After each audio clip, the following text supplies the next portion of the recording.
Алматыдағы ғылым ордасы сан түрлі ілімді ұштастырған. Бұл академияға келуге алғашқы себеп.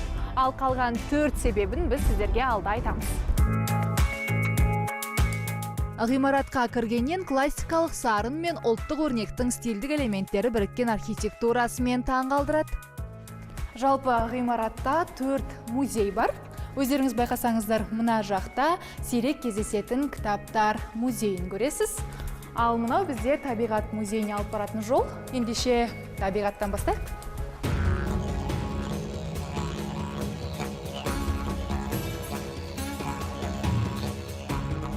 Жердегі тіршіліктің бастауын бейнелейтін музей жүздеген миллион жыл бұрынғы планета көріністерімен баурап алады.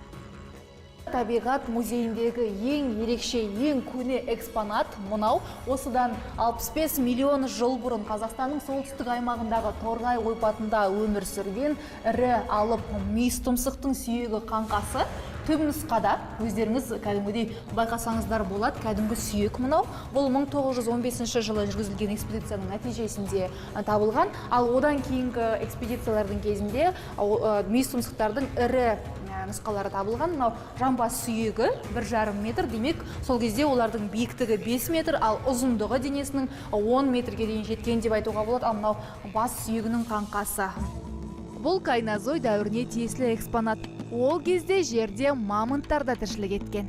Ал оған дейінгі мезозой дәуірі алып динозаврлар кезеңі. Олар да бүгінгі Қазақстан аумағын мекендеген.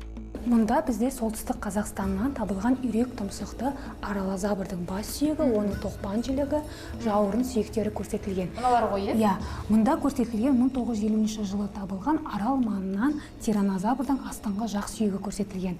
Сондай-ақ бізде Юра дәуірінде Қазақстанның солтүстік аймақтарында су астында өмір сүретін мозазаврлар өмір сүрді. Олардың мұнда жақ сүйектері көрсетілген. Юра дәуірінің ортаңғы тұстарында басым бөлігі бізде ұшатын динозаврдың түрлері пайда болды. Олардың қаңқа сүйектері, қанаты және де тастың бетінде қалған таңбалары сақталған. Мезозой, кайнозой, тас дәуірі, оған қоса бүгінгі Қазақстан табиғатының бар ерекшелігін де осы музейден көресіз. Одан кейін екінші қабаттағы археология музейіне беттедік. Сөредегі әр дүние көне заманнан сыр шертіп тұрғандай.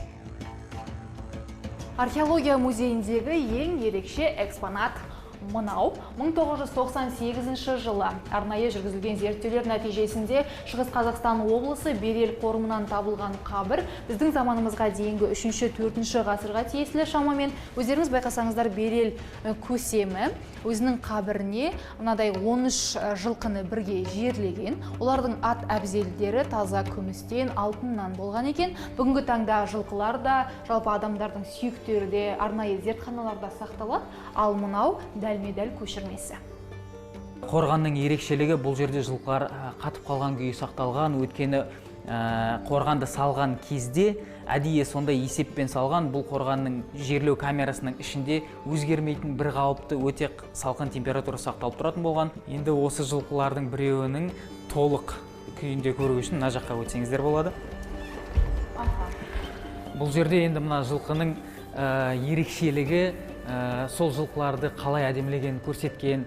Әшеке бұйымдарында аң стилі бар, сол кезеңге тән сақскиф аң стилі бар. Жылқыларға осындай бетперделер кигізілген, бетперделерге мүйіз қондырылған. Бұл деген тау ешкісінің мүйізі, және де сол кезеңде ол патшаның символы ретінде саналған.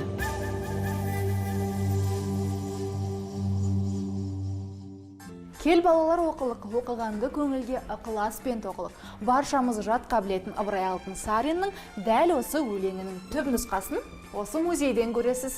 Міне, байқасаңыздар болады, 1896 жылы Санкт-Петербургте басылып шыққан кітап осы. Сирек кездесетін кітаптар музейінің қоры эксклюзивке толы.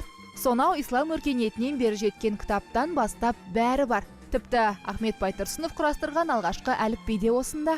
Бұл Орынбор қаласында 1914 жылы басылып шыққан араб графикасында басылған кітаптардың бірі болып табылады. Біздің музейге орталық ғылыми кітапхана қорынан келіп отыр. Және де тағы айтатын кітаптардың бірі ана тілі кітабы Мағжан Жұмабаевтың ана тілі кітабы араб графикасында жазылған қазақ тілінде.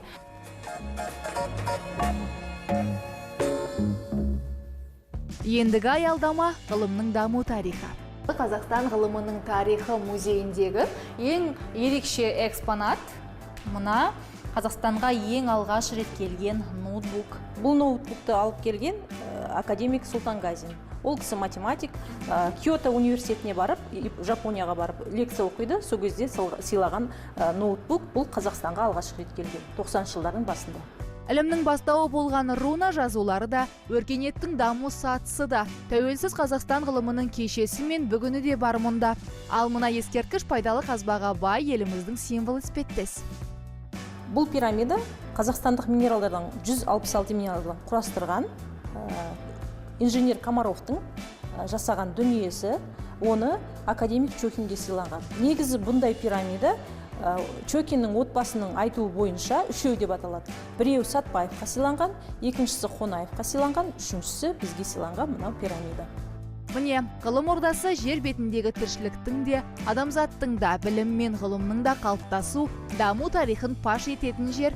Келіп, біліп, көрсеңіз білім қорыныңыз толыға түсері анық.